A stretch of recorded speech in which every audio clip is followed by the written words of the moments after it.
Is compulsory voting in a democracy a contradiction in terms? That is the question some Australians have been asking since voting became required by law here nearly a century ago. The right to vote is a freedom fiercely sought by people all over the world, but Australians do not have a choice. The continent is part of a small minority of just 23 countries with mandatory voting laws. Only 10 of those enforce them. Registering to vote and going to the polls are legal duties in Australia for citizens aged 18 and over, and failing to do so can result in a fine and potentially a day in court. Opponents of the system like Libertarian columnist Jason Kent say this stifles political freedom and threatens the basic principles of democracy. People have been sentenced to jail terms for not voting. It's disgusting. It's far from being democratic. We are not a democracy if we can't vote democratically. But Dr. Peter Chen, who teaches politics at the University of Sydney, warns that this type of heated rhetoric blows things out of proportion. He says showing up to the polls every so often is not a huge burden. The system demonstrates a social expectation that at a minimum everyone needs to participate every few years, and that's a good thing, although small.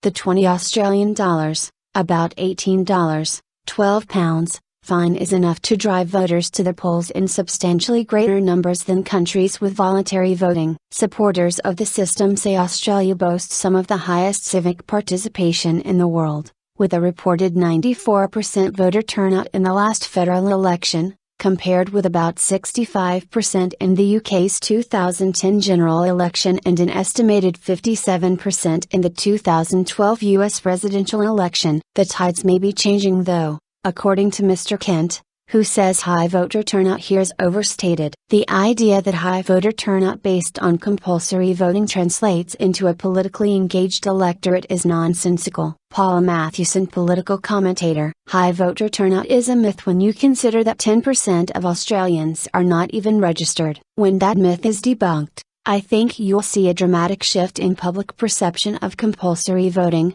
he said. That number only reflects registered voters who turned out, and although required by law, in recent years voter registration has seen a slight decline, especially among younger Australians. According to the Australian Election Commission, a third of the overall number of eligible voters who are not enrolled are between 18 and 24 years old. Prime Minister Kevin Rudd has made mobilising the youth vote central to his 2013 campaign. Longtime political insider and commentator Paula Mathewson, who makes a conscious decision not to vote and pays the fine instead, says the problem goes beyond young voters. The idea that high voter turnout based on compulsory voting translates into a politically engaged electorate is nonsensical. If we move to a voluntary system, with the level of disenchantment and disengaged voters we have now, no one would vote. And there has been an increase in recent years of what Australians call informal or spoiled ballots. Instances where voters either mistakenly or intentionally submit a ballot that is blank or improperly filled in,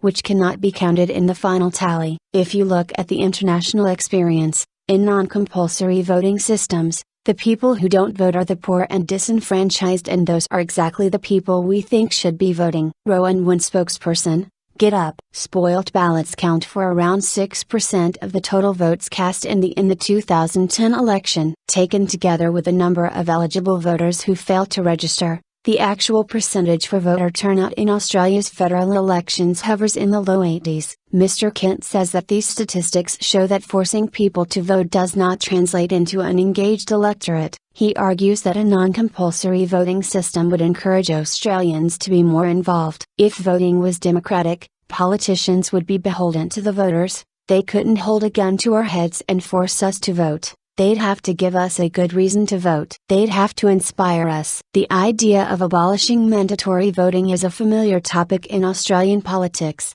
most famously espoused by former Liberal cabinet member and Senator Nick Minchin, who is an outspoken opponent of the system. Earlier this year, the Queensland Liberal Party released a discussion paper on election reforms that included a section on the possibility of ending compulsory voting. The move was met with outrage from senior Labor Party figures, including then Prime Minister Julia Gillard, who tweeted, Fiat Thekla Premier's plan to end compulsory voting. Don't let the Liberals make our democracy the plaything of cashed-up interest groups. Mr. Rudd also broached the topic in a wide-reaching green paper released in 2009 asking, "Do you think compulsory voting should continue in Australia? Who benefits?" There have been no policy initiatives on the subject from the Labour government at that time or since. It is widely believed that the Liberal Party would have the most to gain if a voluntary voting system were adopted here, but James Campbell, state politics editor of the Herald Sun newspaper, explains that the issue is not black and white. Both parties have toyed with the idea of abolishing mandatory voting,